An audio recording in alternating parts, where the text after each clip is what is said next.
Doomsday 3. Yeah, we had Doomsday 1.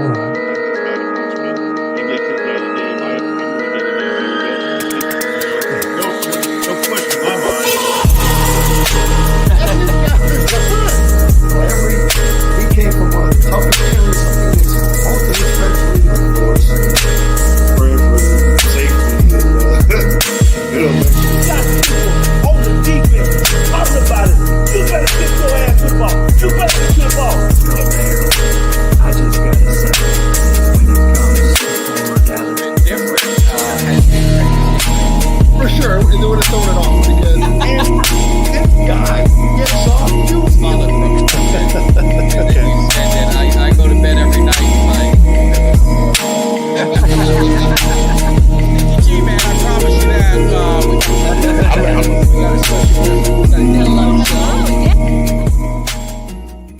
What is up, Cowboys Nation? Just want to first wish everybody a very happy Thanksgiving. You saw I had to drop the hype video a little early, getting everything ready for Thanksgiving, obviously the show. So hopefully you had a chance to check it out, having some fun. Make sure if you guys are new to the channel or just hanging out, hit that subscribe, like, share. We're going to have a good time. And, of course, I got my partner in crime on these game day mornings, my man Greg. How you doing this morning? Doing good, man. Enjoyed great birthday for my wife yesterday. We getting ready for Thanksgiving. They in there handling all the food, and it's footballs.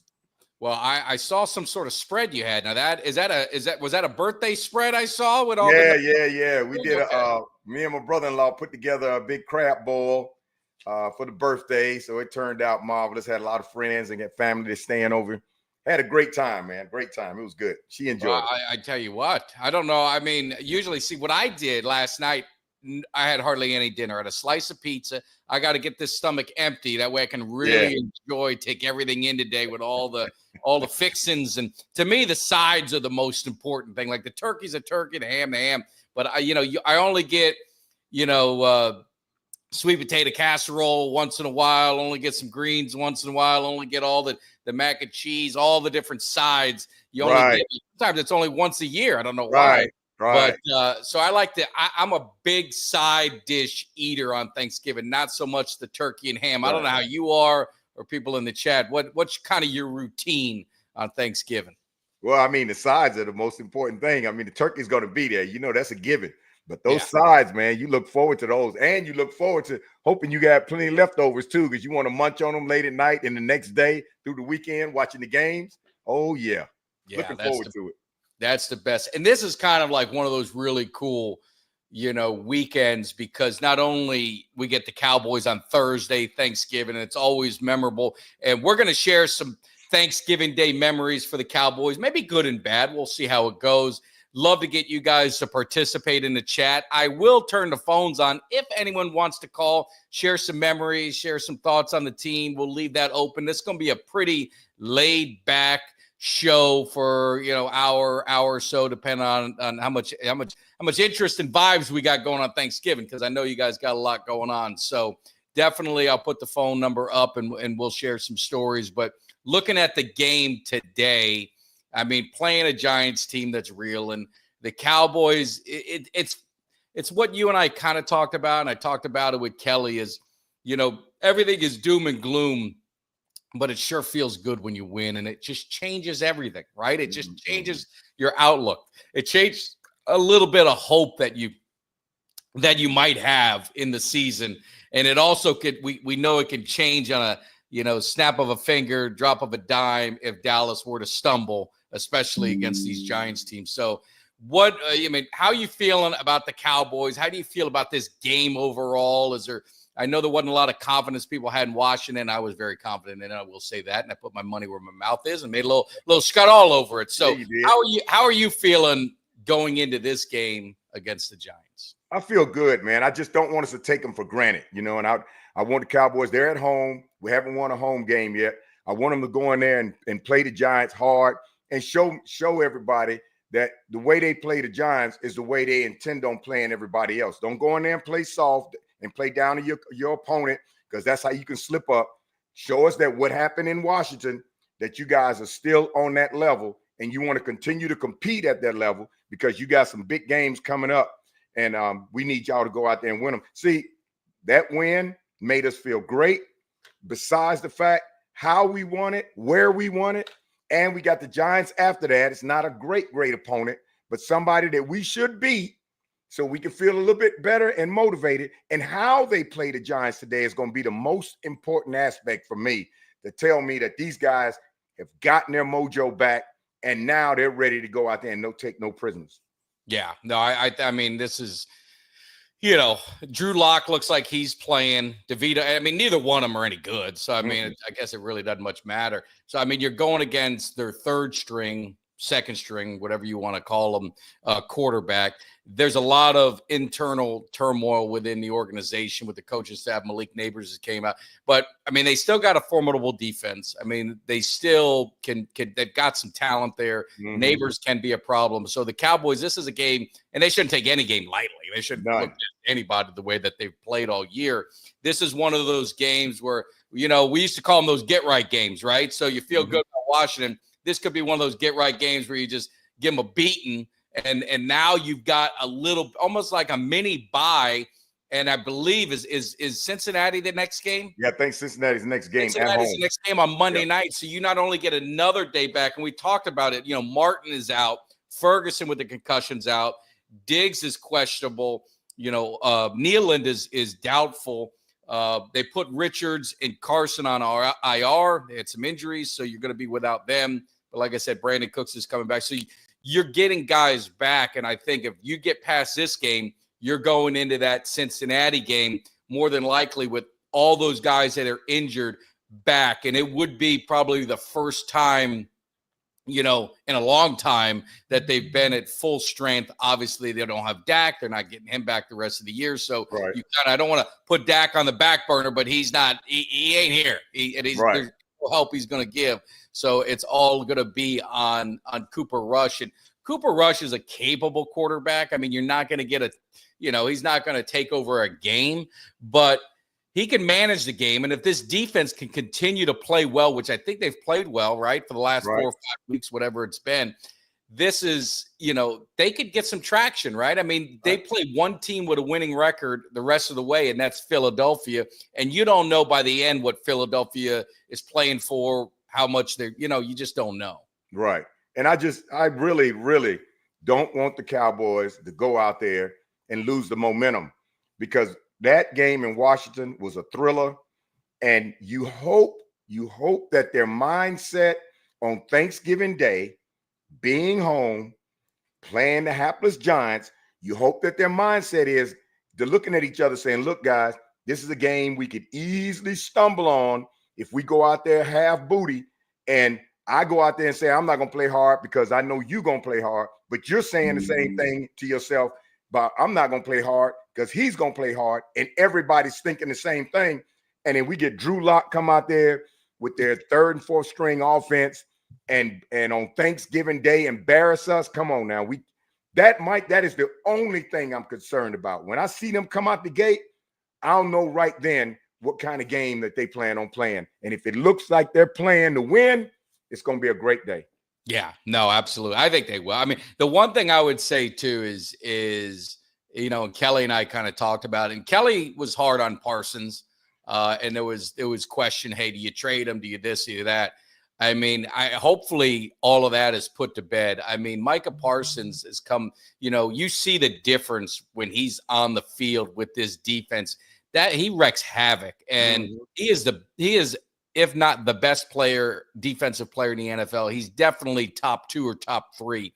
And so hopefully the Cowboy fans get rid of Parsons, trade Parsons. I mean, you never trade, one of the best players in the NFL, let alone one of the best pass rushers in the NFL that's still just hitting his prime of his career. So I think Parsons says a lot. It tells me a lot about him, because he could have easily dragged out that injury. He could have said, hey, man, this team's going nowhere. Why am I going to put my body through this?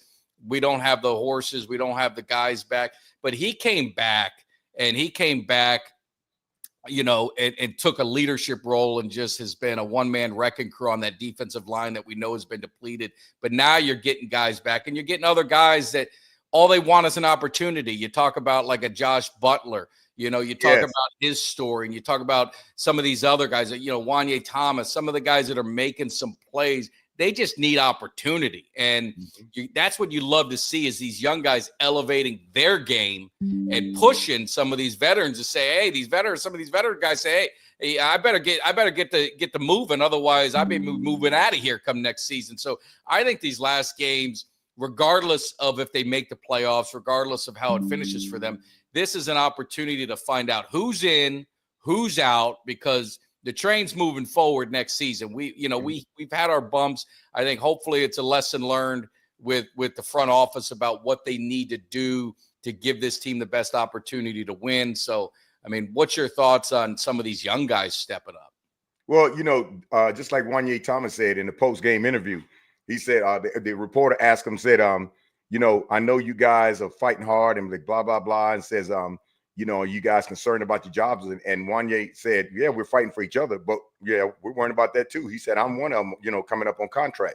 So these young guys and the ones coming up on contracts, I know they're going to take the rest of these games and they're going to play them out hard, because they want, first of all, they want to be re-signed, which is good for us that it happens to be their contract year and they want to be re-signed coming off the Washington game, going in Giants game, and then the last few games of the season, because that means we're going to get the best out of them to try to impress the organization to keep them.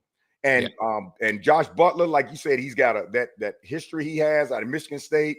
They're not getting going overseas in Europe, and then showing his game footage to everybody in the USFL, and then finally get a call packing his dog up in his truck and driving all the way across country, and getting that job, and then eventually getting in the NFL. That's a story unlike most others. But these young guys are showing these veterans, look, you guys might not be around right now, but we want a job. Yeah. We want a job. And I don't necessarily talk about I'm here to take your job, but if it winds up like that, I got a job. So I'm going to go out here and play hard and try to do the best we can with this Cowboy team. And if we pull out a bunch of wins and we get close or just have a great, respectable season, then those guys get re-signed. We'll feel good because we'll know that what we have, in spite of not having some of the weapons that we need that Jerry didn't give us, that we have a good platform and a baseline going forward. Now just load us up in the offseason so we can go ahead and enhance that with those guys. Yeah, no, absolutely. And I mean, this is you're going to see what this team's made of over the next few weeks. I mean, it's going to be defined and who's, you know, who wants to be there. And I saw SoCal, this is his first Thanksgiving game going live at AT&T. It is a great experience. I did it. I did it one time. I was planning on doing it this trip, and then obviously some of the derailment of the season, and it just, you know, we ended up investing the money on the Tyson fight. Some say that's smart move. Some say that was probably a stupid move. For me, being a Tyson fan my whole life, it was an opportunity to see him in the ring and just see the entrance and be part of the hoopla of the event. It was worth it. But I want to give another shout out to my man Mike Jones. He ended up getting my tickets. I hooked him up with a Bank of America access. I did it with my son last. It was a lot of fun. So got him hooked up with that. So Mike, if you're listening, watching, or you pick it up later, hopefully you're having a great time. Soak it in. You got a great halftime show. I'm not a huge New Country fan, but Lainey Wilson, I know she's pretty popular. And they usually do a great event on Thanksgiving. So it's going to be a lot of fun. Soak in, and I would say that for SoCal too. Soak in all the aura and everything, the special event that it is Thanksgiving Day football, because Dallas and Detroit are like, they're the OGs of it. Mm-hmm. They get it every single year.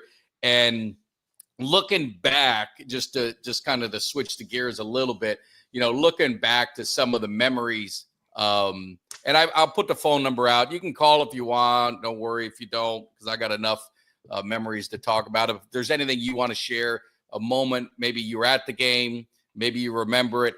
What we'll do, Greg, is we'll go back and forth a little bit. I'll start with one. You can comment, and then you do one as well. One of the memories I have is, it's probably not on any top 10 list, but I call it the Emmitt Smith game. It was like the Emmitt Smith coming out party.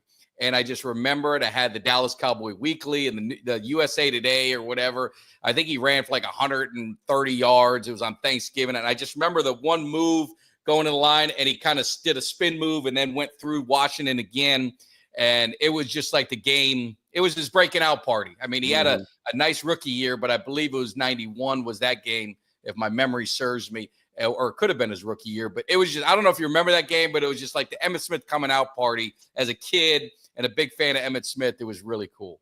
Yeah, my biggest memories go back even further than that. When Roger Staubach and the boys played, Thanksgiving was, that's when you didn't have cable television, all that. You had CBS, NBC, ABC. Thanksgiving was the day to watch football, and you knew the Dallas Cowboys were going to be playing on Thanksgiving against the Redskins back then. And man, those were the games. And one game in particular where the Redskins were pummeling us about, I'd say they must have got like 30 points or something like that. And we were way behind. And just before halftime, when Roger ran the ball in the end zone, he got hit in the gut. And you could see him when he hit the guy in the end zone. He's like, and I was like, oh, Roger's going to be out. They're going to lose. So I don't know what they did. Roger came back out in the second half. And man, he lit them up. And we beat them something like 35-34 or something. It was a real close game because, back then they were extremely competitive. And we beat them in a real close game. And it was just so wonderful on Thanksgiving to see my Cowboys. I'm a kid and see my Cowboys play on Thanksgiving, having turkey and knowing they're winning. And at halftime, run out in the backyard, act like I'm playing and I'm Drew Pearson. Man, those were the best memories for me on Thanksgiving's Day. Yeah. And just another one, again, this was when I was even younger than the Emmitt Smith one, a few years younger. This is on a bad day. It was the Cowboys' 89 season. They, couldn't win a game, got blown out a lot. And that was the famous, Buddy Ryan, Jimmy Johnson. Yeah. The Bounty Bowl where Luis Sendejas, they had a $200 hit or whatever it was on him. And the Cowboys got shut out 27-0. And, it's a memorable game because of the Bounty Bowl and Buddy Ryan and Jimmy Johnson. Yeah. They did not get along.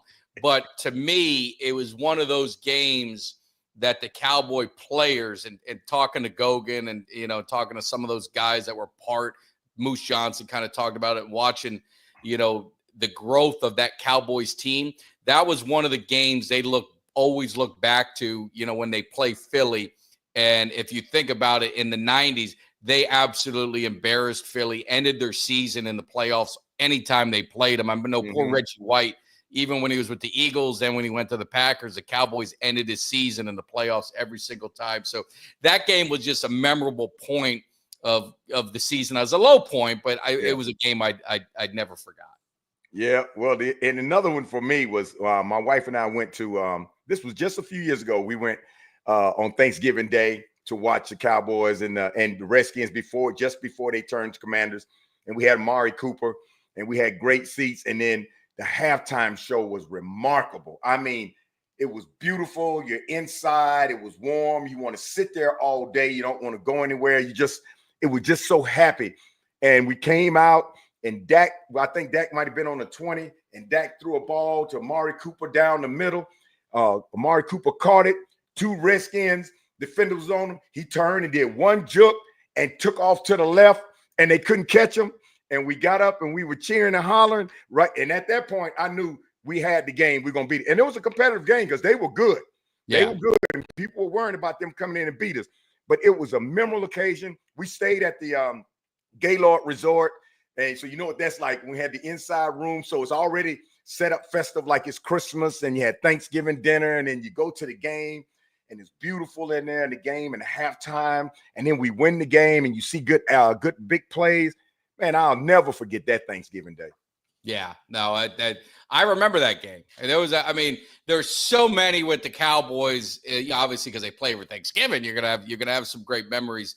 And one of the other ones, I'm a ~90s guy, so I don't say I live in the past, but a lot of '90s stuff. You remember, for some reason, I remember the '90s games more than some of the more recent ones, as crazy as that is. But you go back to the Green Bay Packers, thinking of the rivalries, and the Dallas, they're shorthanded. Troy Aikman's not in the game. And Jason Garrett has just an unbelievable, I believe, second half. Again, I'm going off memory, but I know the final score is like 42-31. But Garrett puts up huge numbers. And the legendary story where he talked about, he said, well, my wife just said, throw it up to Alvin Harper. Just as far as you could throw it, he's going to get it. And, Harper had some big catches in that game. The Cowboys roll. And that was a time that the Cowboys owned the Packers. Every season, for whatever reason it was, the Cowboys, just the way they finished, the Cowboys would play the Packers, and it was always at Texas Stadium. And it was like a 7-game series, in that early 90s, that Super Bowl era. And the Packers could never, ever beat them. And this was the game. The Cowboys were shorthanded, didn't have their starting quarterback. And I know a lot of Packer fans, and they're all like, this is going to be the game. We're going to get them. We're finally going to get over the hump. It was like 94. And it crushed them. I mean, it crushed them that they lost that much to the Cowboys. It wasn't even, competitive. I think they're winning, or it was close going in the second half, but then it just exploded.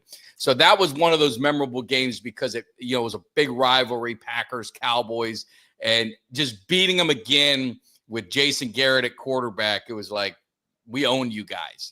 Now we got this feeling now when the Packers, the roles reversed, and now the Packers seem to own the Cowboys. And I remember the game, the regular season game where we played, Matt Flynn was the quarterback, and we're like, we're finally going to beat the Packers. We're gonna get that win and get that monkey off our back, and they annihilated us. So because Matt Flynn was good on both sides. We've been on both sides of it. So that was one of my favorite games too, growing up as well. Yeah, Matt Flynn played remarkable. And the thing was, nobody expected it from Matt Flynn. But Matt Flynn had a great season that year. And I was like, man, that game got him paid. I was like, this guy is going to be the future. And then all of a sudden, next season, it just did it. But that Jason Garrett game, I remember that because I was like, man, we're going to lose this game. Green Bay's going to come and beat us and eat turducken on our field. I said, oh, man. And then halftime, it was looking kind of shady. And Garrett came out there, man. It was like he was possessed. And touchdown after touchdown after touchdown. And what's his name? Pass something wrong. Touchdown, Cowboys. Touchdown, Cowboys get another one. Touchdown. And Madden, the Cowboys, the Jason Garrett, he's just really playing that game. Man, it was the best game ever. And after the game, he got to go over there by the turducken. And they were talking to Garrett, and Garrett had that smile on there talking, well, I was like, man, Jason Garrett, I didn't know he had it in him. But he was slinging that ball. He was. That's one thing he did. He was slinging that ball, and he was right on target. And we were killing him. And I think it caught Green Bay by surprise. They just knew no way Jason Garrett was going to beat him. Yeah. And a memory I want you to maybe share, because you got a memory of it. I don't. But there was a game in the 70s, like very similar to the Jason Garrett game on Thanksgiving. The Clint Longley game. I mean, what were your thoughts of that game? Well, see, I watched that game, and we were behind, and it was a close game, but it looked like in the fourth quarter, we were going to lose this game. And Roger Staubach looked like his confidence was kind of waving. And Tom Landry decided to put Clint Longley in. I think it was our last drive. He decided to put Clint Longley in. And all of a sudden, first play, Clint Longley rears back, and he just slings it to Drew Pearson. And I was like, oh, man. And I look up, and Drew Pearson catches that ball and runs a touchdown. I said, oh, man, we got this game right here. And everybody was raving Clint Longley. I wasn't saying replace Roger Staubach because that's my man. But I said, man, we got to back up. Clint Longley, we got to back up. And then the story goes, they get in practice and they fighting each other. Clint Longley got a good shot on cheap Roger. Shot, we'll say. Yeah, cheap shot. And they end up letting Clint Longley go. And, Clint Longley messed up his own career because as a young kid, he got too arrogant. And he assumed, okay, I'm the next Roger Staubach. I'm going to be this. And he should have just been humble and took his turn when he did. And he didn't evolve in anything. But he'll forever be known for that Thanksgiving Day. And the game, I'm not sure if it was the same game or it was another Thanksgiving Day where we were on our last drive. Time was running out.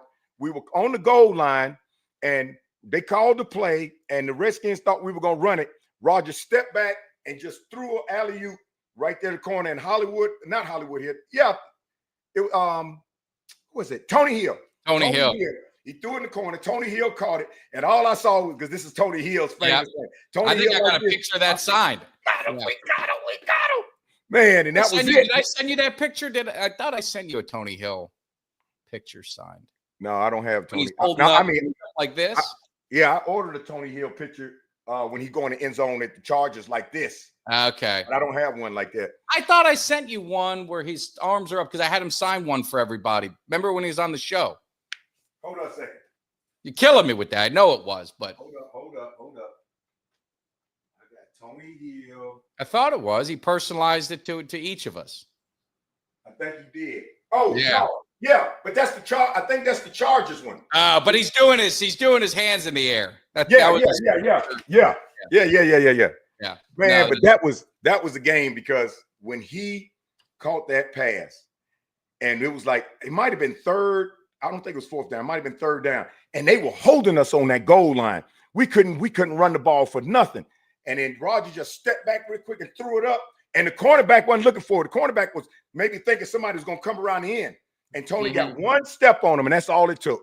And that was the ball game. Man, hey, also wants to know: did you play with leather helmets? You're so old school. Did you go back that far? Hey, Ultra, when I was 5, but when I saw them, Cowboys had the rims, they had the helmets and everything. Yeah, that leather helmets. Oh, hey, you're old school. That's what I love, man. What and one of the games, I know it's probably near and dear to your heart for all the wrong reasons. It is near and dear to mine for all the wrong reasons because I grew up in South Florida, and you talk about the snow game.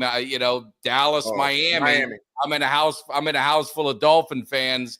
Dallas was, this was their first Super Bowl, right? They're getting ready to make that run. They look like a Super Bowl contender. And there was a lot of talk. Is it going to be a Miami-Dallas Super Bowl? That was always the talk around that era because you had Dan Marino.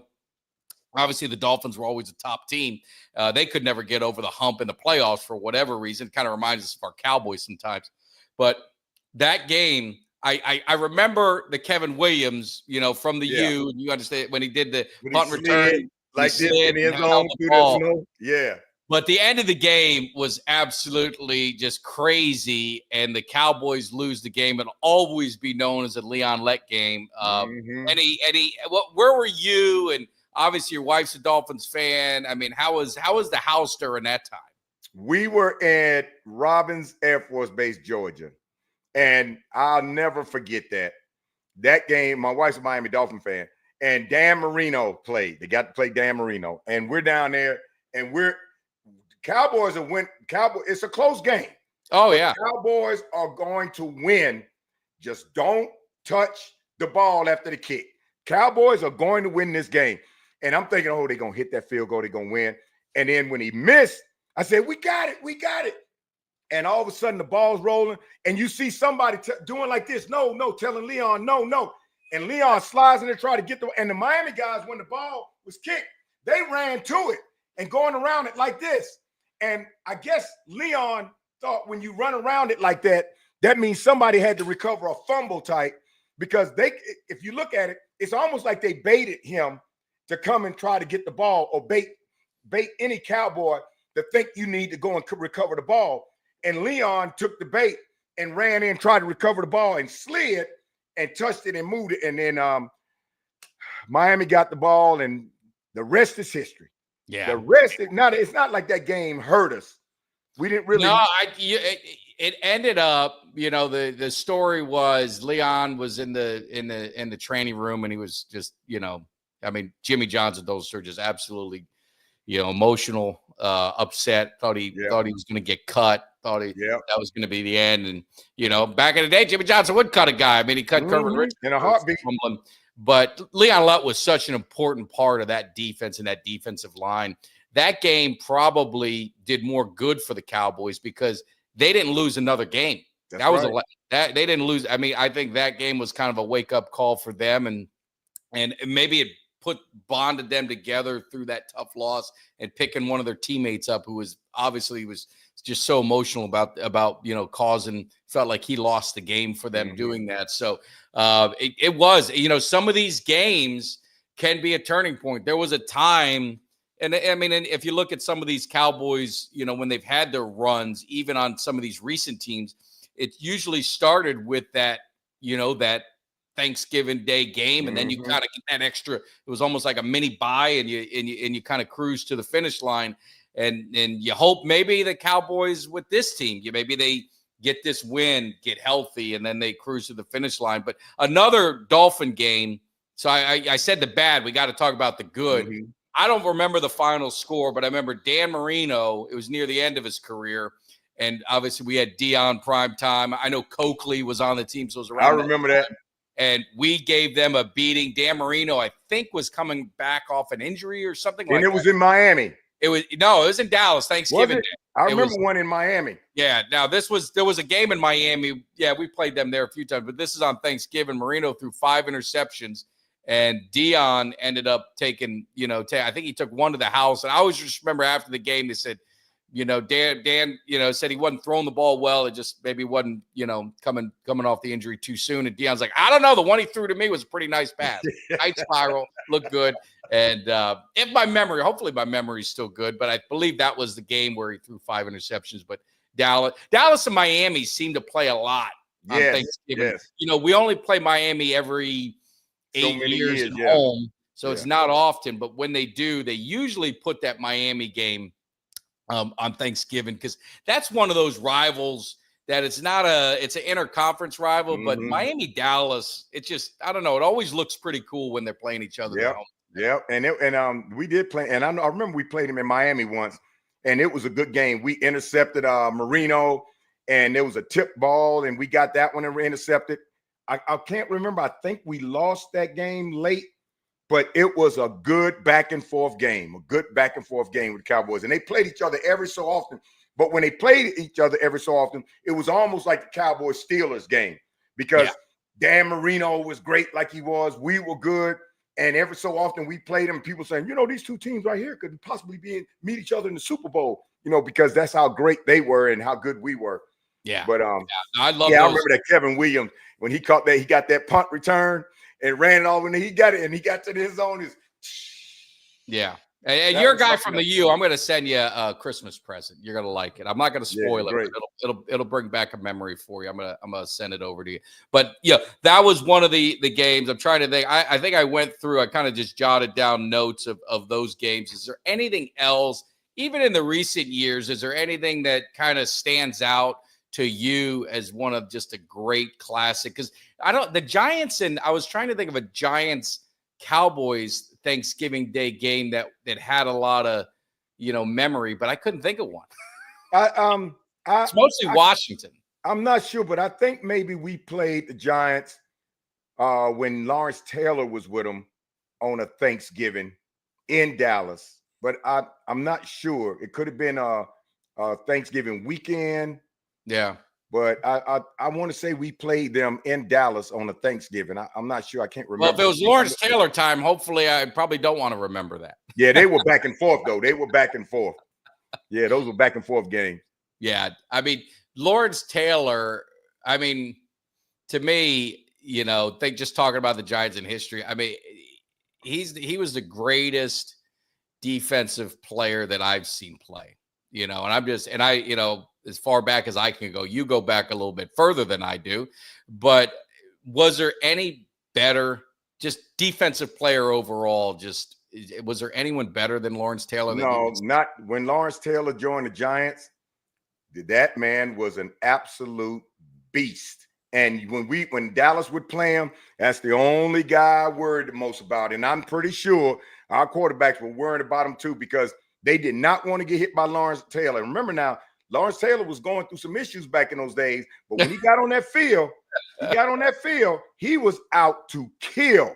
Yeah. He was out to kill, and he didn't play, and he had unremarkable speed that he could take off with. But Lawrence Taylor was the man, and I can't remember anybody that immediately comes to mind when I think about a defensive player. Well, I mean, Reggie White was one of the best Packers, one of the best defensive players. I mean, obviously, but he didn't have Lawrence Taylor's speed. No, I mean, he was a true defensive end. I mean, he was obviously one of the greats. But I don't know if I'd even make him the greatest defensive lineman, defensive end. And I didn't see him play, but Deacon Jones is always going to come to my mind as one of the greatest pass rushers of all time. But I mean, Reggie White is probably the greatest Green Bay Packer defensive player in Super Bowl. Thankfully, he got a Super Bowl championship with the Packers. Had he stayed with Philly, he would have been, poor guy would have been empty-handed with nothing. So Reggie White's up there, but Lawrence Taylor he wreaked havoc, and he was so mean. Yeah, he was. He was mean, and he was coked up sometimes. So that helped him too. But speaking of Deacon, I was a kid, but on television, I saw Deacon, Merlin Olsen. I saw all those guys play, man. I saw him playing with the Rams. I mean, I saw a lot of those older guys. And see, back then, the teams back then, if they played the teams, if that era played the teams today, they'd be outmatched by speed. Because speed and size, it was just different. Size, because those guys played they played in an older age, and also the injuries they had, the medical profession wasn't as advanced to be able to take care of them. These guys wrapped up their own injuries a lot. They went through this stuff and played through the games hard like that, and they were brutal. You could pick them up and dunk somebody. You can clothesline them. So that's what ended a lot of those guys' careers short. And not having the medical advancements, those guys went through injuries that now immediately they go into surgery. So I watched those guys play in those days, but they were the best times to watch football because it was hard-nosed, gridiron football. And receivers had to have their head on the swivel because if they were in the air, they were going to get flipped. If they weren't looking, they were going to get popped in the back of the head.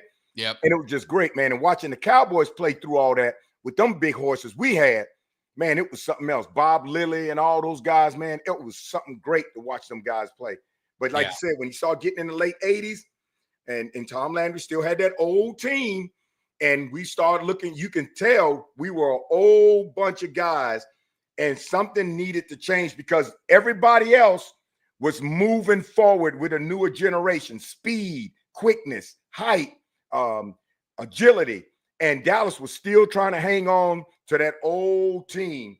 Yeah. So when Jerry brought Jimmy in, that was one of the best things ever. I think if Jerry had brought anybody else in coaching other than Jimmy, we would have possibly gone another year, at least another year with that old team set up because they didn't have that thinking process. They didn't have that genius about how you get players and how you use them and how you go and trade, but you don't have to keep them and you cut them and you still get your bargaining tools. So Jimmy was fresh. He was genius. A college.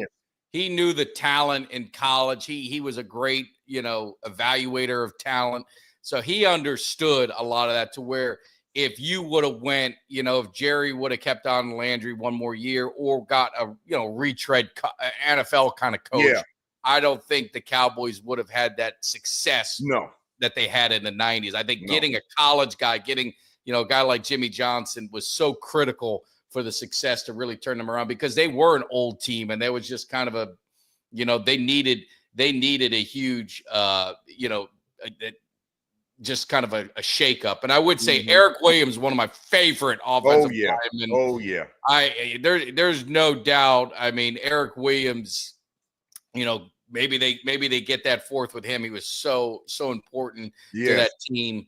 But Eric Williams, and he was the only guy that dominated Reggie White. And that says something because Reggie White, like I said, take nothing against him. I still say Lawrence Taylor is the greatest defensive player that I say, not pass rusher, just player. I think Lawrence Taylor is. Reggie White is probably one of the greatest pass rushers, definitely of that era. I would probably put Deacon ahead of him just from a historical standpoint of watching or just, watching film and stories on Deacon Jones and what he did. And sacks weren't really calculated. Yeah, they weren't accounted for then. No, it was like 82 or something like that. They started counting sacks. But, Eric Williams, I've made this argument as the Hall of Fame, process goes on, and you saw Baselli, and I know Baselli played left tackle. He gets in on a very short season, had a lot of success, obviously. You saw Terrell Davis get in, short career, a lot of success. You got to throw Eric Williams into that conversation. Yes. 3 Super Bowl championships, was a major reason why they got a lot of those championships, was part of the Great Wall, the historic offensive line for the Dallas Cowboys in NFL history. How does he not get the run of getting a Hall of Fame consideration? I don't know. Because you never really hear his name. No, it goes back to, like I said, during the Roger Staubach days.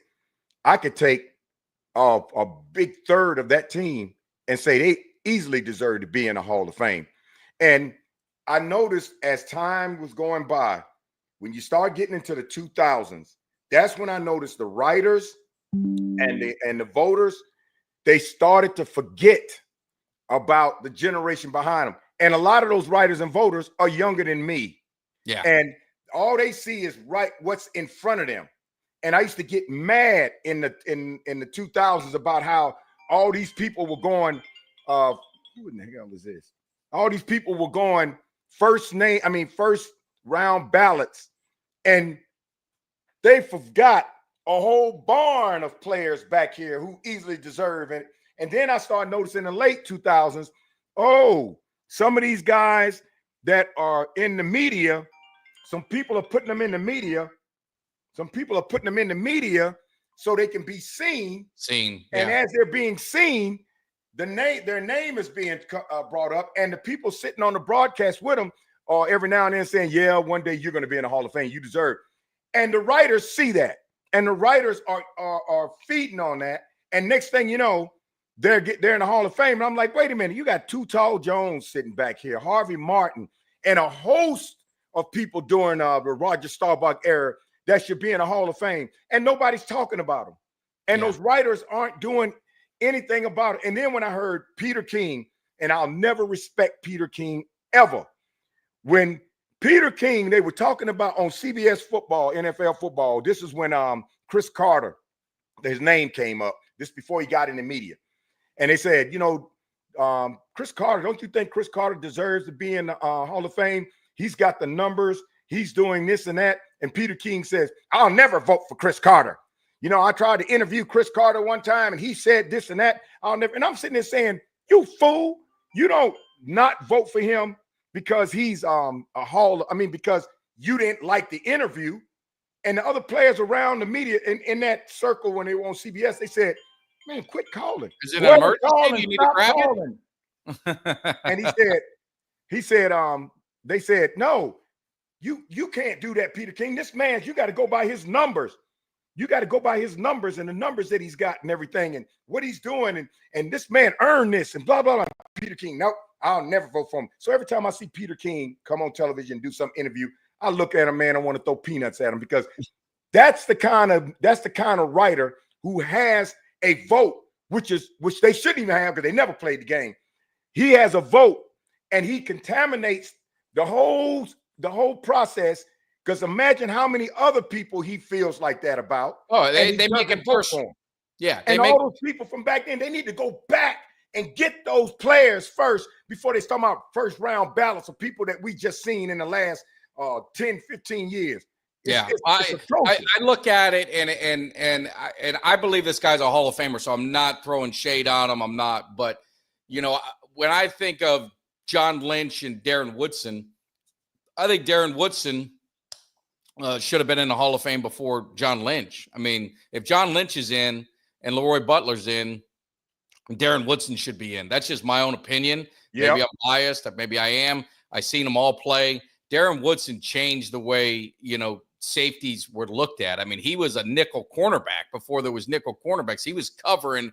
I mean, he covered Jerry Rice. He was a fast safety. He revolutionized that position and took it to another level. And, obviously he's got the hardware to show for it. And he was important on at least 2 of those teams. Let's say the first one, he was more of a special teams and he was a backup, but the other 2, he was an integral part of. He was a leader on the Cowboys, all-time tackling leader, had a great career with the Dallas Cowboys, and even a better person off the field. So I don't know how Darren Woodson is not in the Hall of Fame. Maybe he gets in this year. Yeah, Brian Dawkins as well. Thank you, Ultra. He's another. And Brian and I love Dawkins and I love Butler and I love John Lynch, and there's nothing against them. But if you're putting them in, Darren Woodson needs to be in before them. That's just my own opinion. Darren Woodson and Darren Woodson's the issue with him not getting in was exactly what I'm talking about. Darren Woodson, when he left football, you didn't see him in the media a lot initially. You'll see him every now and then, but you didn't see him on the stage or in the media a lot. Same thing with Dawkins. You didn't see him in there. So all of a sudden, Dawkins is when I remember I saw the list and Dawkins was on, I was like, Dawkins. Okay, yeah, maybe he does deserve it. But I'm thinking with Dawkins is like one of those players like a Woodson. And Too Tall Jones to me was far better. And these other players, so you got Dawkins in, great. That means you recognize somebody that used to be a household name, kind of disappeared. Most people would have never even out in the public would have considered a Dawkins because they forgot about him. Yeah. So I'm thinking, okay, well, if they're doing that with Dawkins, they're going to start remembering a lot of other players. Woodson is it's not like a Dawkins when their game is different. But what I'm saying is, as far as him being out of the scope of the media, Woodson was one of those guys. So when they selected Dawkins, Woodson should have been on that list as well.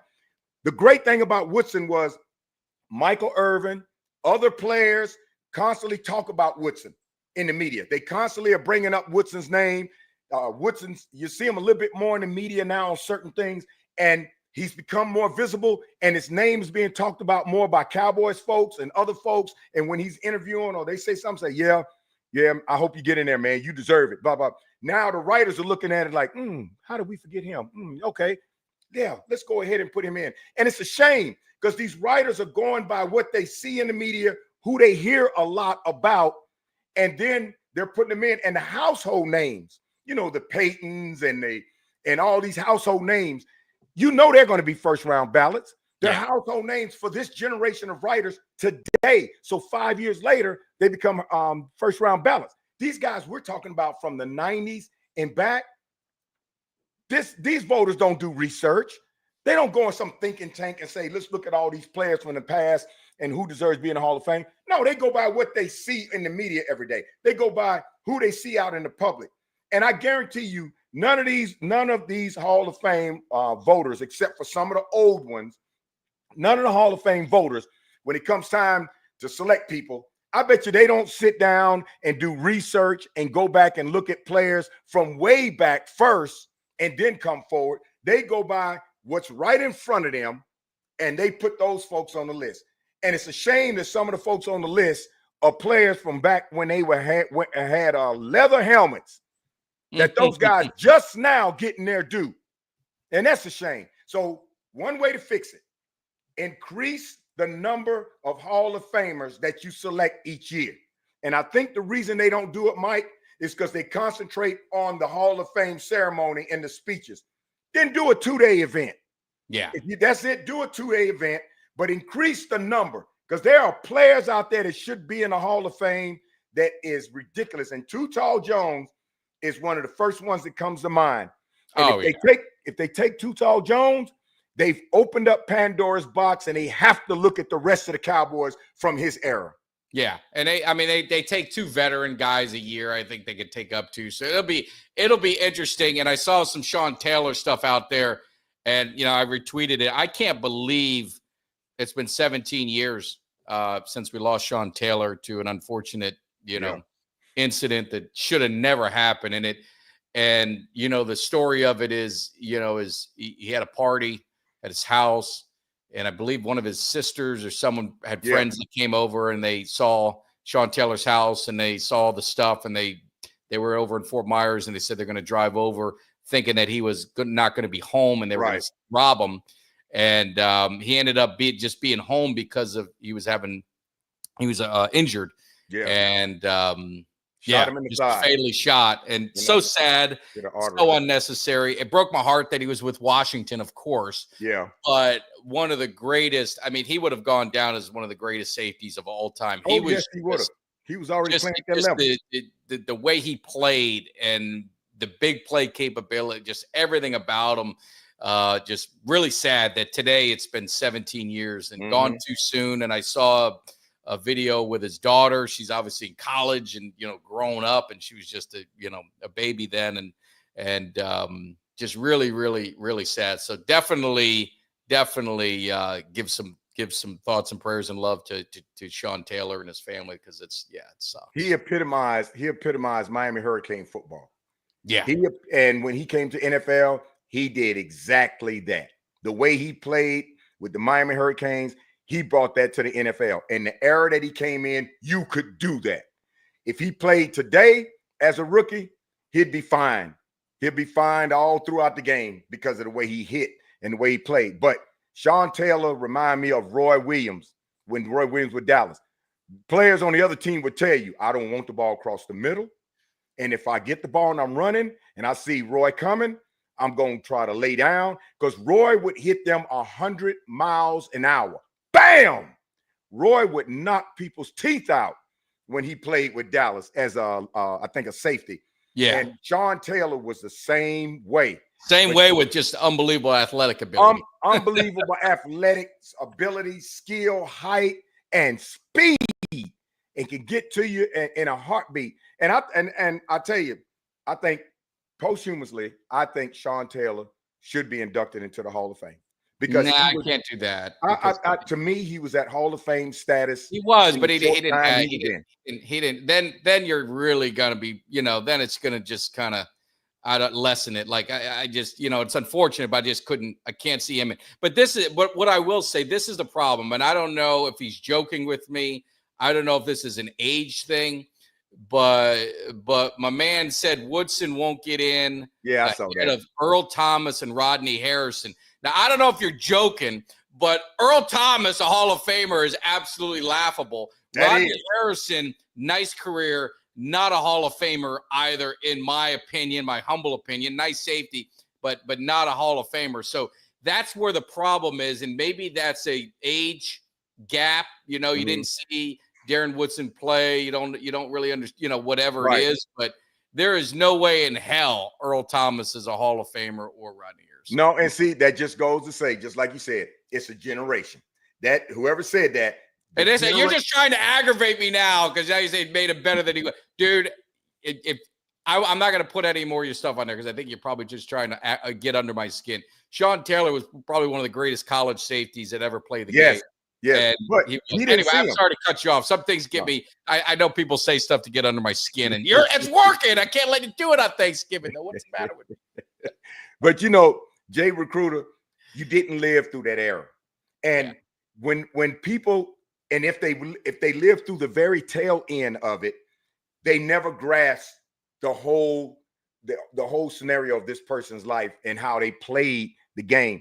And that's the thing about the Generation Day. Earl Thomas, let me tell you. He says he's back of the Cliff Harris days, which would disappoint me even more. Yeah. If you're back in those days and you're sitting there acknowledging, saying Earl Thomas and Rodney Harrison were better players than Darren Woodson, and that Sean Taylor wasn't an unbelievable football player and athlete and everything, national champion, was a very important part of Miami's national championship teams and that team in the 2000s, then, man, you just don't watch football or something's going on. That's all I'm going to say. No disrespect, but there's something missing. Missing. I don't know a person that would say that. So that's it. Either they watch football and they're not paying attention, or they don't watch football, because Earl Thomas can't hold a stick to Darren Woodson. Earl Thomas was a good player. Earl Thomas can't hold a stick. Rodney Harrison was close. If he played a few more years, he might have been in. So Rodney Harrison's one of those. Rodney Harrison, you can argue. Yeah, Rodney Harrison, you can see the writers saying, even a conversation. You can see the writers with Rodney Harrison saying, yeah, let's think about that one. But Earl Thomas, they wouldn't even put him on the list. Dude, I don't need to look at Earl Thomas's stats because I look at it. I watched him play. Nice safety. He ain't a Hall of Famer. No, not a Hall of Famer. He ain't a Hall of Famer. He played. I will say it loud and clear. If you're a Longhorn fan, maybe you got some bias, you got some rose-colored glasses on, and that's what you see. If that's the case, God bless. I'm not saying he's not a bad player, but he ain't a Hall of Famer over Darren Woodson. It ain't even close in my book. So, and they watched the Seattle Seahawks through their glory days when they were the Legion of Boom, and they saw these players on them, and maybe they kind of liked the way they played, and Seattle finally started getting their due. So they probably say, yeah, Earl Thomas was this. When Earl Thomas got mad, he was on the other sideline going off the game on a cart, and he pointed over at the Seahawks, and he did a gesture, like to you, because they didn't give him a contract. And all of a sudden, because they didn't give him the contract, now he's injured. He know he wasn't going to get a contract. He was good for the Seattle Seahawks. Oh, he was a good player. I'm not saying he's not good. He wanted to play. He wanted to play with the Dallas Cowboys. He got injured, and that really messed him up. But a Hall of Famer, no. If the three, look, Darren Woodson first, and if for some reason they said out of those three, two of them you have to put in the Hall of Fame. I'm not saying all three are worthy. I'm saying if somebody said you got no choice to put, but you have to put two of those in the Hall of Fame, Darren Woodson will be first, Rodney Harrison would be second. No, I would agree. Earl Thomas wouldn't even be considered. I would agree. I don't need, like I said, my man, I don't need to look at the stats because I watched him play. I don't need to, because if you look at the stats, then you don't want, then why is Michael Irvin in the Hall of Fame? If I look at why is Troy Aikman in the Hall of Fame? If I look at the stats, I look at how they played. I look at what they did. I look how they dominated. That's what I look at. I don't look at crybabies. I don't look at quitters. I don't look at any of that stuff. And unfortunately, that's what that's Earl Thomas's. That's what I think of when I think of Earl Thomas. So there is nothing. And nice guy, probably a good dude, had a nice NFL career, but give me a freaking break. But anyway. I think Woodson will get in this year, because I'm telling you, I can see the pattern. I see the pattern of how the media and the players start talking about a certain player over a course of a couple of years and let me tell you, if they hadn't been talking about Woodson like they've been for the last 3 years, which I've noticed, he wouldn't have been considered last year. They would have forgot about him. And that's a shame. These players that are not in the media that deserve to be in, let Too Tall Jones on the CBS NFL show. Well, that's why they should have people that played the game, right? That played against Too Tall Jones, that played against some of these guys that should be thought of in the Hall of Fame. What did you think of them? Like Eric Williams. Obviously, you can't ask Reggie White, rest in peace, but why don't you go ask some of the defensive ends that had to go up against Eric Williams every week and every season and say, hey, who was the best guy in that era? And I guarantee you, Eric Williams' name is going to be at the top of everybody's list. And I think if you asked offensive linemen in the 70s, and I always forget his name, but the guy in the Raiders, one of the best tackles for them in those 70s teams, I met him and I was talking about the Cowboys and obviously the Raiders. And I'm like, dude, I said, I can't, how is Too Tall to go against? I can't believe he's not in the Hall of Fame. And he goes, he's not in the Hall of Fame? What are you talking about? I said, he's not in the Hall of Fame. Shit, he ain't even in the Ring of Honor for the Cowboys. Let's not, how much does that hurt Too Tall Jones? You're not even in your team's Ring of Honor. So that's where but they don't mind putting Too Tall Jones on all the video vignettes that they do for the game and the champions and the history and all of that. They always got Too Tall on the videos because if you're an average football fan, even and you're over 20 years old, if someone said Too Tall, exactly everybody knows. You know what I'm saying? And Too Tall, I used to always say Too Tall can block the sun. He can block the daylight off a field because that's how tall he was when he goes up. But Eric Williams is a victim of the same thing Too Tall is. The same exact reason Eric Williams isn't in, for the same exact reason Too Tall isn't in. That generation has forgotten about him, and he's not in the media, and it's a shame. And I just wish we had a platform, Mike, and I told you this before, where we could speak directly to people like on First Take, ESPN, Sports Center, and tell them, look, y'all need to start talking about why Too Tall Jones isn't in the Hall of Fame. I guarantee you, if all those sports shows start saying, you know what, why isn't he in the Hall of Fame? I guarantee you most of them will say, he's not in the Hall of Fame. I thought Too Tall was in the Hall of Fame. Yeah. And I guarantee you, within about 3 to 4 years, he will be in the Hall of Fame. And that's what's the disgusting part about the Hall of Fame selection process, is that it takes somebody in the media to bring their name up and talk about them more and more and more, or say, look, we're going to give you a contract to be on this show. And also, it's going to help because he see you all the time. And every now and then, we're going to plug in and say, like you, so-and-so, when you played, Hall of Famer. And it's going to help. And believe me, the writers are going to take that bait. And within 5 years or so, you're going to be in the Hall of Fame. Chris Carter, the best thing that happened to him was when he got on CBS. When the best thing happened to him, we got on CBS. And that he got so close because of all that media attention. And then he got voted down and he cried. I remember he was crying on the set. And they were patting him and they saying, that's all right, Chris, you're going to be on it. Even Michael Irvin was talking about how Chris Carter should be in there. And the next year, Chris Carter got on there. If Chris Carter had disappeared from the media, he'd never even be considered. So what you do is have somebody that, like you said, more players, because the players know better than anybody else, and make the list longer.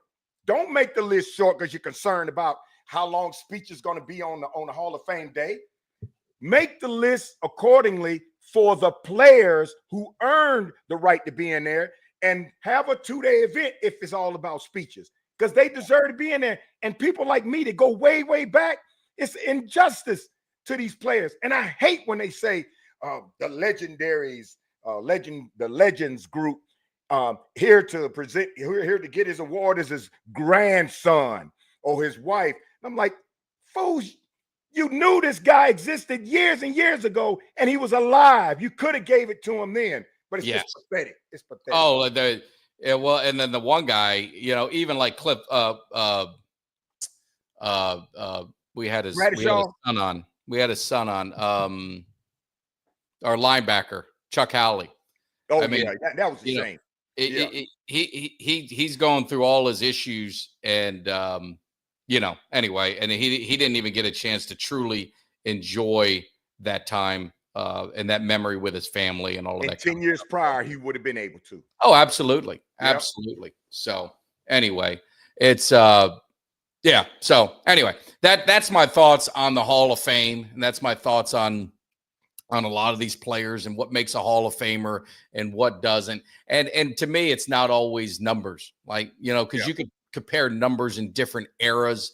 And, the 90s was more of a running era. So you didn't have a lot of the turnover. You didn't have a ton of the interceptions that a lot of the other guys had in this era. You're throwing the ball a lot more in this era. Now it's starting to come back to running because everything is cyclical. That's why I say you can't compare stats. You can't compare stats of guys from the 2000s or 2020s to guys from the 90s, or the guys from the 90s to the guys of the 70s. You realize Lynn Swann is in a Hall of Fame with 350 some odd career catches. You know what I'm saying? But he's a Hall of Famer. You watched him play. You watched anyone from that era that saw Lynn Swann. Well, that's a Hall of Famer. It's different eras. So these people that get hung up on stats. Oh, well, this guy had 40 sacks and this guy had 30 sacks or 20 sacks. And this, dude, it's different eras. You compare guys to their era. And that's why I say is I'm going to compare Darren Woodson to Butler. I'm going to compare him to John Lynch. I'm going to compare him to all those guys. And that's how I'm going to compare him. Earl Thomas, those other safeties, I'm going to compare him to the safeties of his era. And Earl Thomas, in my opinion, humble opinion, is not one of the top safeties in his era. No. Whatever the case may be, that's my opinion. I'm not a writer. I'm not a voter. So who gives two shits about my opinion? But that's my opinion. And it's really not a biased opinion because I don't know Earl Thomas. I got nothing against him. Right. It's just what I've seen in the game. Good player, very good player. Yeah. And what people fail to realize is you go from 16 games to 17 games in this era. You go from 12 games back in the Jim Brown era. Then you go up to about 12 or 14 games. And then the technology of the game, the safety of the game, the better equipment for protection of the game. Back in the 60s and 70s, all that didn't exist. You were basically out there butt naked, getting hit at 100 miles an hour on hard fields, rocks and dirt. And then when they did bring in turf was so thin, you're basically falling on concrete. And you're playing less games, so you can't compare those stats that Barry Sanders racked up in his to somebody today who's playing 17 games who got more because Barry Sanders had a limited amount of games to get it. Jim Brown only had 12 games. Yeah. So imagine if he played 16 games a season, how many yards he would have, and would Emmett ever catch it? And the technology to make the players feel safer, the rules to make the players safer on hits so they can last longer in the league, so they can be better, the performance medications they take, and the fields that are being different to give them more cushion. It's a whole host of things people don't consider. But when they say, well, he only had 1,200 yards a year and he had 1,300. Well, look at the era. Look at everything from equipment, from medical, from the field conditions, you name it, and how they can hit them. All that takes, you have to take that in consideration when you're looking at these people to evaluate them and see who earns it. But I still, every time the Hall of Fame comes up, and I still get disgusted when a name comes up of somebody who's dead, or a name comes up with somebody who's invalid, and they should have been in the Hall of Fame. I'm thinking, what made you remember this person now from the 1960s that you couldn't bring him in 20, 30 years ago, or at least 20 years ago? I don't get it, but it's the writers. And if the NFL wants to get it right, have more players with votes than writers, because writers have biases. If they go interview somebody and this person always interviews them and gives them the opportunity, gives them time, oh, they're going to be happy. They're going to be like a Peter King. If you don't, because you got a chip on your shoulder and Peter King asks questions and you don't like answering, and Peter King has a vote, he's like a little kid. Well, it's my ball and you can't have it, and you're not going to get my vote. And that's ignorant. Yeah. No, I agree. And it's one of those sad things with the Hall of Fame. And I know there's a lot of great guys, and you don't want to put average guys in. You do want to make it, you want to make it the Hall of Fame, the elite, the guys that were the best of their era, the guys that were the top of their era. And that's what I would say. So, like I said, it's no disrespect to any of these. Like I'll say Tony Romo. If you look at Tony Romo to Eli Manning, numbers wise, if I'm just going by numbers, Tony Romo absolutely annihilates Eli Manning at every statistical category, except probably the most important one, which is playoff record and Super Bowls. Yeah. So is Eli Manning more worthy of Tony Romo? I don't think either one should be in, but I would say if I'm going to pick one, Eli Manning gets in over Tony Romo all day, every day. Yeah. That's the reality of it. That's what I say is you can get caught up in the numbers and you can get caught up in all the stats and all that. But if you're just going to go straight off stats, Dak Prescott will be a Hall of Famer. But is he a Hall of Famer right now? No. You know what I mean? Justin Herbert, not a Hall of Famer. Right. You've got to do more. You've got to do more than just put up some numbers. You've got to leave an impression on your era. Right. And what I would say with Darren Woodson, if you talk to Coach Campo, who had him, they weren't even recruiting him. When they were evaluating guys for the Cowboys, Dave Campo went down to see Phillippe Sparks, his teammate, and they saw this guy playing linebacker. And they said, man, this guy he's everywhere. He's unbelievable. But I think he could be a safety in the NFL. He was the fastest. I mean, he was one of the fastest linebackers. They ended up being one of the fastest safeties coming in. He changed the game. There weren't nickel cornerbacks. He would line up, like I said earlier, he would line up against a Jerry Rice. He would cover the tight ends, no problem. He was basically like a cornerback, but a safety who would also lay the wood on you if need be. So he changed the way the game was played. That's what you got to think about when you're talking about Hall of Famers. It's not, hey, Rodney Harrison, he was good with the Chargers. He did really good, with the Patriots in that team. Is he a Hall of Famer? He had a career of longevity, so that would take some. I would have to really consideration. I want to look at it. Where I look at Earl Thomas, he had a short window. He was good with the Seattle Seahawks. They had the Legion boom, and that means something, right? There's nothing to get. But then it kind of like pittered away. And to me, he was just another good safety in that era. Yeah. Very good safety in that era. I'll put him very good. He wasn't Hall of Fame good, in my opinion, just looking at my memory of that era in which he played. And that's what you have to me, as a Hall of Fame voter, as someone who's like, that's what you have to kind of like put in. You just can't look at the stat line because, like I said, you look at Ed Too Tall Jones' stat line, there's no sacks there. No. But if you really go back and count all the stats, which they do have now, he was well over 100 sacks for, and he missed a couple years, right? Didn't he? He went to go box. Yeah. And like you said, he made an impression in his era. And Darren Woodson, the only thing to his default is the fact that the era he played in, all the Cowboys were great. Yeah. And all the Cowboys were great he played in. And the ones that shined the most were getting the attention over him. And he wasn't a media hog. No. So, and it's sometimes I'm like, I wonder if the writers just don't want to do it because they don't want to put that many Cowboys players in there. But if they earned it, they earned it. If a lot of Cowboys players earned it, a lot of Oakland Raiders players earned it, a lot of Pittsburgh Steelers players earned it, they earned it.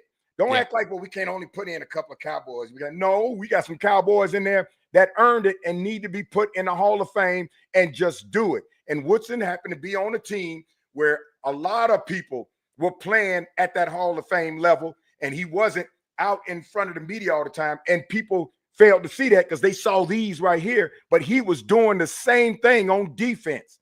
And he had that linebacker bulk and would knock your guts out if he had to hit you. And he got 3 rings. So I know that not everybody in the Hall of Fame even has a Super Bowl, but Darren Woodson, the way he played, what he helped change on the defense of Dallas, and the fact that he has 3 rings, come on now. Come on. Yeah, not only changed the defense of Dallas, but changed the way other teams drafted safeties.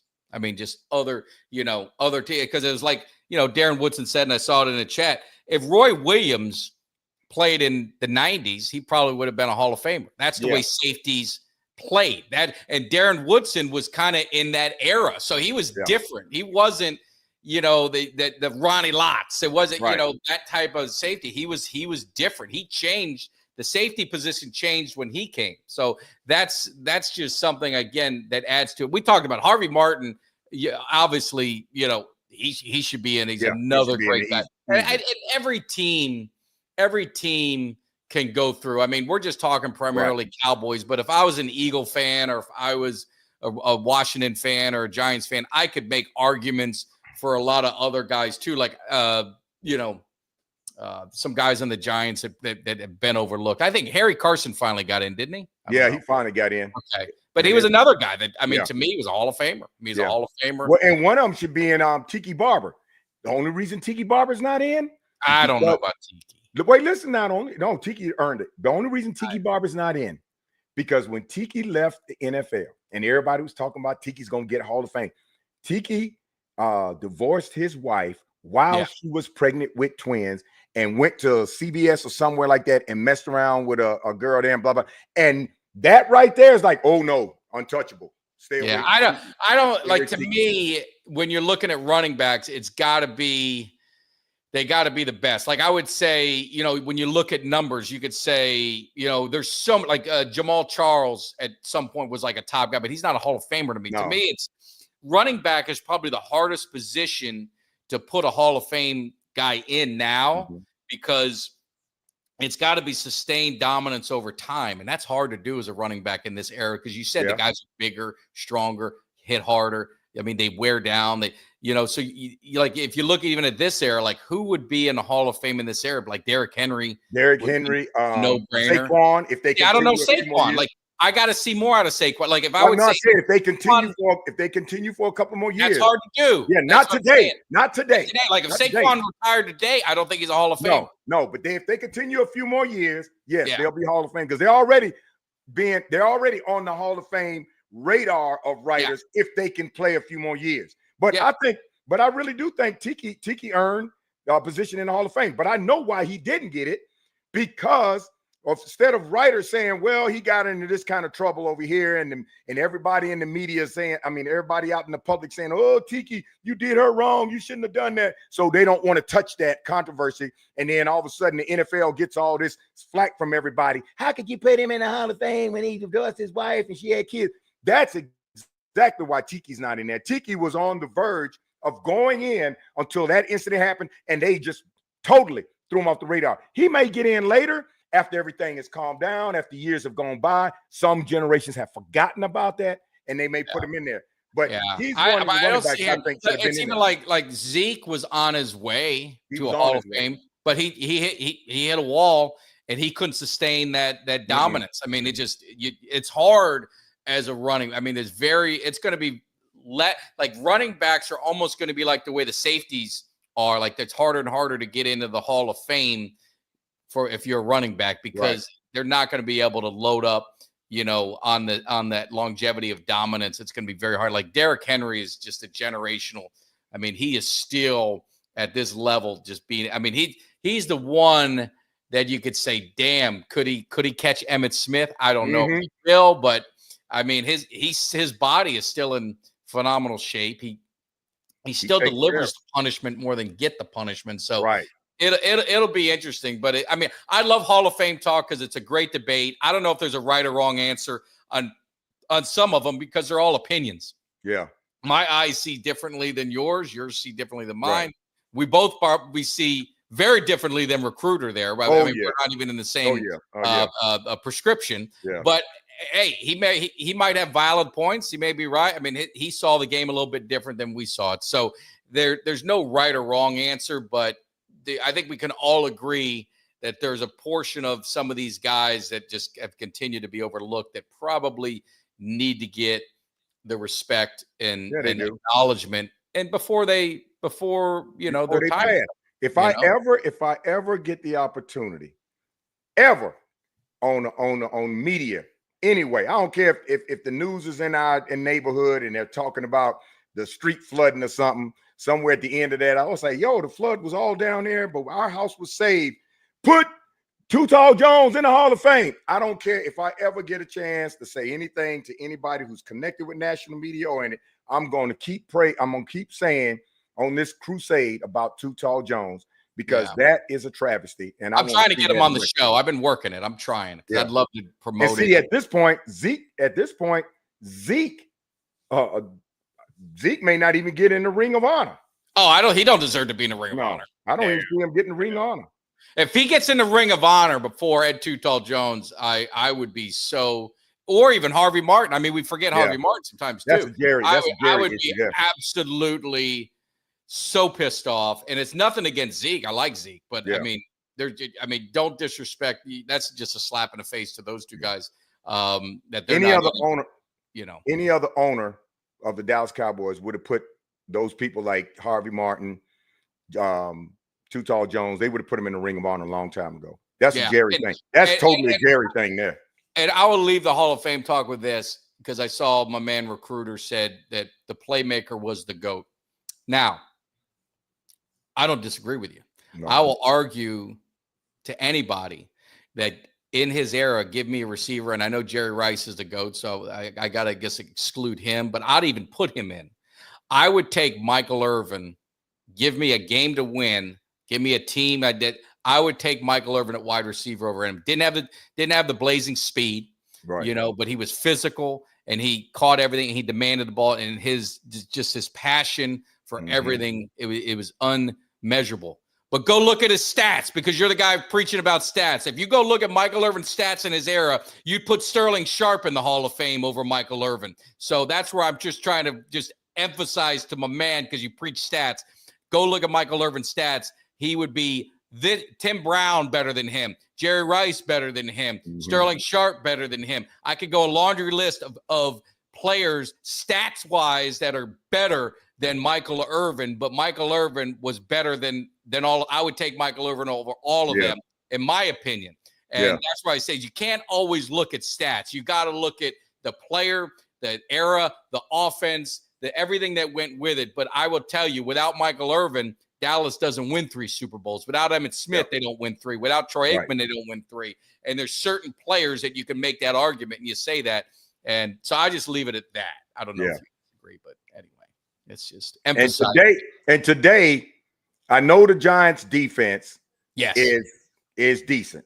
Let's wrap up with. Let's wrap this. Put a bow on this show. It's been great. Any of you guys have been on here, make sure you're hitting that thumbs up. We definitely appreciate We're almost up to 200 people hanging with us on a Thanksgiving. We're spending a little time before we get some turkey, so we do appreciate it. But the way to really thank us is to hit subscribe, like, and share. And something got removed, and I didn't get their name. I'm hoping to find it to give them a good acknowledgement. But we got a $50 not a super chat, but it was some sort of gift. I forgot what they call it, a super something. And definitely want to thank that person if you're listening. It was early in the morning. It's like 1 a.m. they sent it. It showed up on my feed. So thank you so much for supporting the channel. And the way you guys can support the channel is very simple. Hit the subscribe button if you're not a subscriber, if you're new, and hit the thumbs up. That helps out the algorithms. It helps everything out. Also, leave comments. If you look at past shows, we've done great interviews. Leave a comment. But let's wrap a bow on this with some Giants Cowboys talk today. Sorry to interrupt you, Greg. Go ahead with your talk on the Giants defense. Yeah, the Giants front line is pretty decent because you saw when we played them the first time, we beat them 20-15. Their defense is what kept them in the game, and that goes without saying. But because of the turmoil that's going on in there, you don't know how it's affecting the locker room. Because of the players that are not there anymore, that gone, and the backups and all this, sometimes that psyche kind of has something to do with it. I know they're playing the Cowboys, so there's going to be a few players on the team that are motivated and want to win.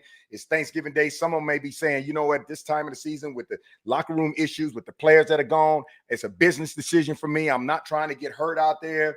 I don't see how we're going to go over there and overwhelmingly beat the Cowboys. So I'm going to play, but I'm not going to play to get myself injured like I really got to have this game. And I think Dowdle will be – I think they'll push Dowdle to try to see how the Giants defense responds. And if Dowdle is successful, I think we'll see a lot more running than we used to, and then throwing and taking what we can get when it comes to passing. If the Giants defense is really good today on our running game, Rush is going to have to be on target. He's going to have to be on point, and we got to give him just a little time so he can hit those plays. But I expect us to do a lot of running today and letting Dowdle take a lot of runs and see if we can soften up that defense. Yeah, no, I agree. And I'll just say this on Carl. Carl's got to be pretty stupid. No disrespect, Carl. Michael Irvin's receivers around him. Alvin Harper. What did Alvin Harper do when he left Dallas? He did nothing. Kevin Williams. I love Kevin Williams. That was his other receiver after Alvin Harper left. Michael Irvin had nothing around him. He didn't. It wasn't the Philadelphia receiver. You had two guys, and you got another guy, a Hall of Famer, this and that. Michael Irvin had nothing around him. He did have Emmitt Smith, which is very nice at running back. But Michael Irvin, they didn't go three wide. It wasn't San Francisco with John Taylor and Jerry Rice and all that. So you need to check yourself, educate yourself with that stupid stuff. Harper was good, maybe, or was he good because Troy Aikman and Michael Irvin made him good? He didn't do shit when he left Dallas, and I like Alvin Harper too. No disrespect, I like him too. A lot of these people just they make these comments, and it just gets so aggravating because they're just not real smart when it comes to some of this stuff, in my opinion. And I respect it. But talking about the game, wrapping it up. I'm sorry when I saw that Irvin thing. Irvin triggers me because I'm looking at his picture. Yeah, I love him from the U, and. I take Irvin personal because I love the guy. But I think this is going to be a low-scoring game. I talked about it on Wednesday. I like what you're saying, and I think you're right. I think if the Cowboys run the ball, they're going to slow this game down, and it's going to chew up the clock. I don't think they're going to take a lot of chances at with the passing game as much. I thought it's going to be like a 19-10 kind of game. I think it's going to be Dallas will be comfortable. It's probably not going to be an exciting game. It might be, hey, you had your turkey. This might be a nap game for you. Hopefully you don't fall asleep. But I just don't know if this is going to be one of the – I think Dallas is going to play it very close to the vest. And I think if they get on them early, I think, like you said, I agree 100% what you said with the running game. Let's see. They're going to see if the Giants kind of packed it in or did they have any fight. And I think if they feel they don't have any fight, I think they're going to play it very conservative and just run the ball, high percentage passing, kind of 8-minute drive kind of things. And it'll slow the game down and it'll be low scoring. So that's what I think. I don't know. We'll see. I'd like to see us score 30. And the reason why I say that is because with Drew Lock out there, you don't know what he's going to do. And I think our defense will be able to get some opportunities, get some interceptions in scoring position on their side of the field. And if they do, Dowdle running the ball, that'll help us get to the end zone. So we get some turnovers because of Drew Lock. We get some turnovers. I think that'll give us an opportunity to score at least 30 points, whether we run it, and then take the opportunities we got to pass it. Drew Lock gives us the opportunities. But what I don't want to see, I do not want to see, because Drew Lock has absolutely nothing to lose, is he comes out there and he just plays as comfortable as possible. And all of a sudden, Drew Lock is lighting up our defense because our guys are taking it for granted. And I know they're NFL players, they're young, but they're human. And some of them will think, oh, we playing the Giants. It ain't going to be that much. I'm going to get out there. And I if agree. you're thinking that, the other one might be thinking that. So that's what I hope. I'm not worrying about them overpowering us, Mike. I'm just underestimating them and going out there and not playing at full potential, and Drew Lock getting lucky. That's what I'm concerned about. I mean, Malik Neighbors he's legit. Yeah, he is. I mean, I don't know why they don't throw to him enough. I don't. I know he had some post-game comments. So I don't know how that's going to play out. It could go two ways. He's in the doghouse, or they're going to force feed him the ball early and often. And I think that's going to, don't know if Diggs is playing. I don't know if anyone has any update on that. I know obviously Bland will be in there, but you got Josh Butler. I mean, it's a great story, but I mean, Malik Neighbors he's going to be an elite receiver in the NFL. And he's going to be, it's going to be pretty good. Giants O-line banged up. That's good for Dallas. I think Parsons is going to be Parsons. Nealon's probably not playing, but, you got Davis. You got, the defense. Give Mozzie a little bit of love. I know he's never going to put the stats up to justify people, considering him a great first-round draft pick, but he was really brought in to be a stuffer, to be a eat up blockers. And he's done a pretty good job the last couple games. And I think, we'll see how that plays out. But Osa's been really good. So the line has gotten to be better. So if the Giants O-line is banged up and the Cowboys get to Drew Lock makes a lot of mistakes, and they got to be able to capitalize. Can't drop interceptions. You can't. Right. You can't. If you get a strip sack fumble, we got to recover it. We need turnovers. You saw what turnovers did for Dallas and Washington. This offense isn't, it isn't the quick strike offense that we had last year right now. We need those turnovers and field position, change the momentum to get things going. So it's going to be an interesting game. I'm going to leave it, obviously, with this and appreciate everything. The other thing I would say, if you want to talk maybe for 5 minutes, Greg, on college football, it's a great college football weekend. It's one of my favorite weekends because you get a lot of the Michigan, Ohio State, Florida State. You get a lot of these rivalry games. So it's going to be a fun day. The Canes, I don't want to say I'm antsy. I don't want to say I'm nervous, but it's like the Miami Hurricanes in one afternoon can go to the ACC championship game with I think if they make the ACC championship game, they're going to get in the playoffs, win or lose. Yeah. Or if they stumble against Syracuse, they're out of everything. They are out. They are. Yep. They are on the cusp of one or the other. And I am anxious, nervous, all of that, because I know Syracuse is coming to play. Yeah. Syracuse will not lay down under any circumstance. And Syracuse, this is their national championship game. And they are going to bring it all. And those young kids in Miami, I hope Mario and Jason, I hope they are implanting that in these kids' heads and saying, kids, listen, I don't care what you're thinking. Syracuse is going to be your toughest game all season.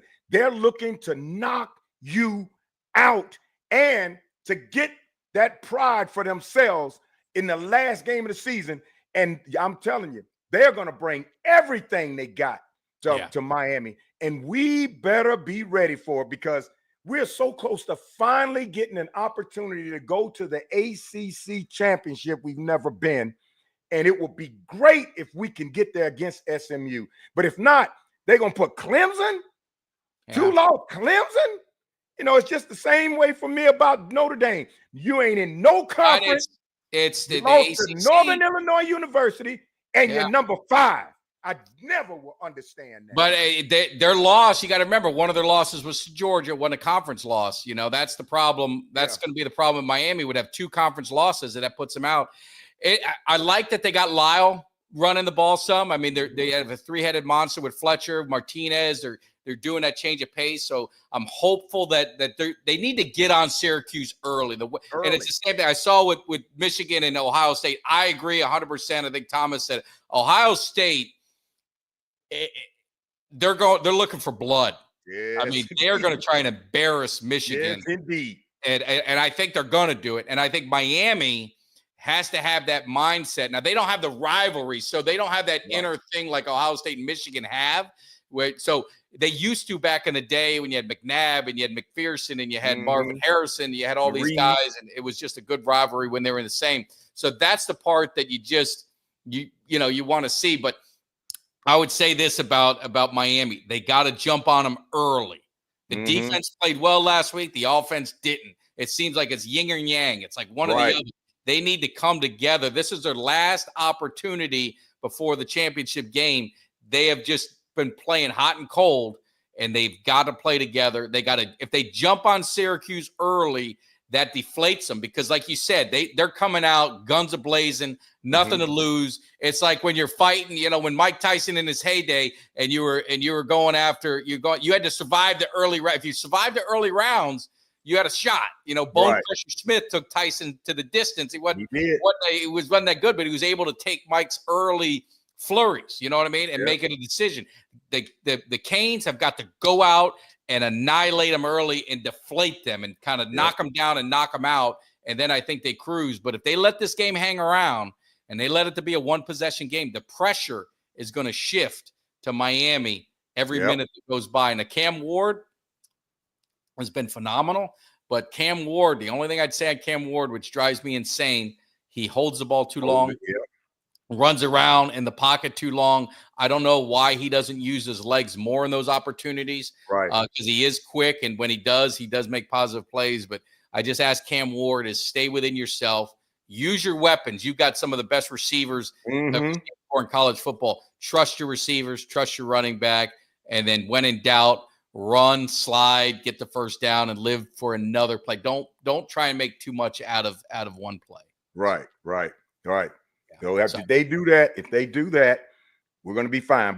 But Mike, we're going to be on pins and needles that whole game.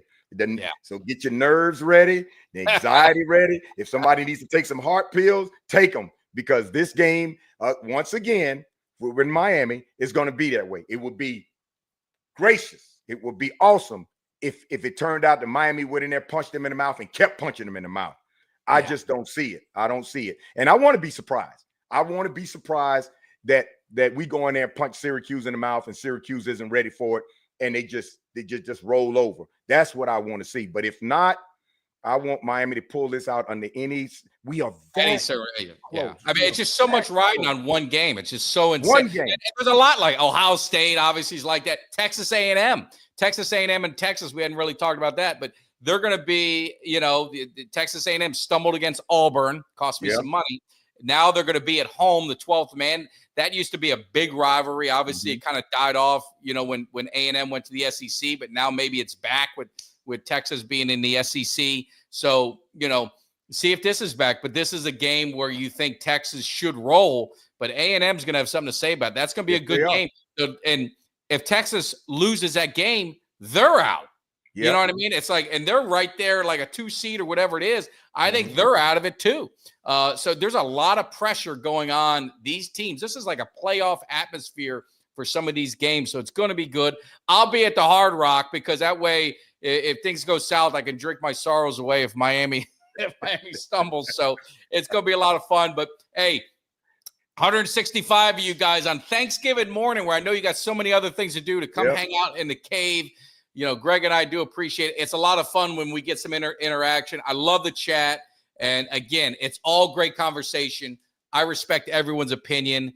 We may not agree, but it's fun. It's fun. And I, like I say, I know no more than you guys do. I love talking football. I love talking Cowboys, love talking college. And Greg, as always, It's great talking football with you. I want to wish everyone a very happy Thanksgiving. Cowboys Nation, I dropped a hype video. Hopefully you guys enjoyed, just having some fun. I know Greg, if you didn't do it already, Greg is getting ready for his. Yep. And it's going to be a lot of fun. But this channel survives on you guys, the ones who are subscribed, like, and share. It doesn't cost anything to do it. So we definitely ask and beg and thank you for all you guys that do it. We have a lot of great things coming on in the cave. Obviously, Cowboys playing good always usually makes it great. But believe it or not, when the Cowboys stink, all my views, all my hours, everything goes up on the channel because I think misery loves company. So hopefully we're good. But I want to let you have the last word, Greg. But I just want to say again, happy Thanksgiving. Be safe, be smart, enjoy the time with your family because you never know when that time is up for somebody. So you want to maximize every opportunity you have with your loved ones. So I'll leave it at that. Greg, you finish us off. All right. Hey, Cuts, I see you out there. Listen, everybody have a happy Thanksgiving. Enjoy this time with your family and friends. Suck it all in and let it marinate. It's a good day, and it's a good day for football. Sit back and relax and have it. Be safe among everything. Always be safe among everything when you're celebrating. Let's get these Cowboys cheered up. Let's hope that we take this and start running because it's always going to be Cowboys for life. I'll drop the video shortly after this, and it's always, always great to be a Dallas Cowboy fan because it's the best franchise in the NFL. Take care, guys. Happy Thanksgiving. Give me somebody that's hungry. Give me somebody that's hungry. I need